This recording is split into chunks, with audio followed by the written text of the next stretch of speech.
Well, ladies, I have yet another devotion for both of you, and I title this one Spiritual Worship.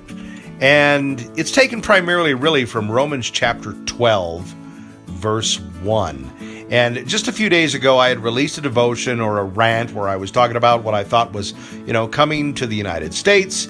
And I'd said that we were likely going to go through some kind of an economic collapse coupled with likely a war with China, and that it would be during this time when some of our churches would begin to worship the Lord for the first time.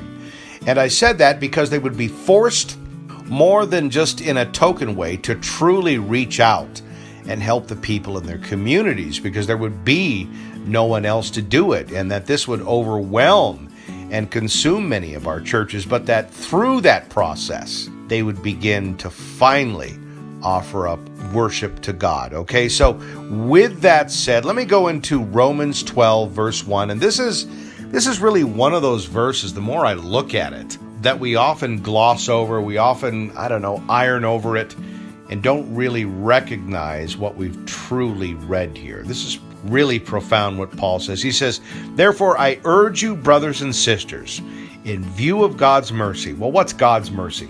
It's his sacrificial death on the cross.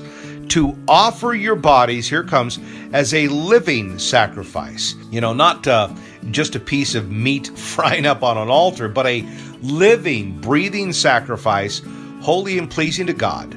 All right, now here it comes. "This is your true and proper worship."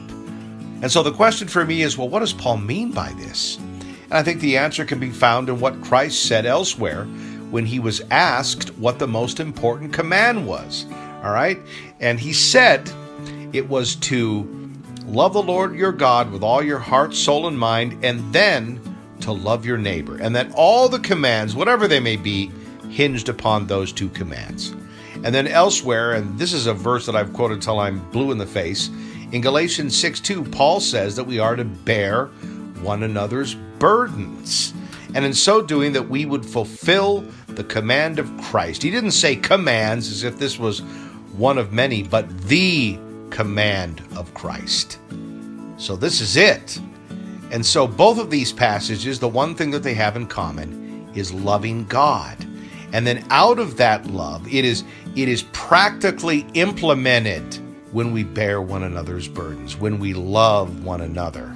And so I think that there has been a common misunderstanding in churches, in a general sense, that we're worshiping God during the music and or dance portions of our services. And what Paul is trying to tell us here is that our true song, our true dance, our true praise before God isn't so much just the physical acts and emotional acts of dance and song. It is in how we treat the people around us. That's our true spiritual worship before God. And I think some of the time, as is par for the human condition, we willfully ignore this fact and instead think that our true worship is just in the actual act of song and dance. Well, ladies, that's about all I have for you. God bless you both.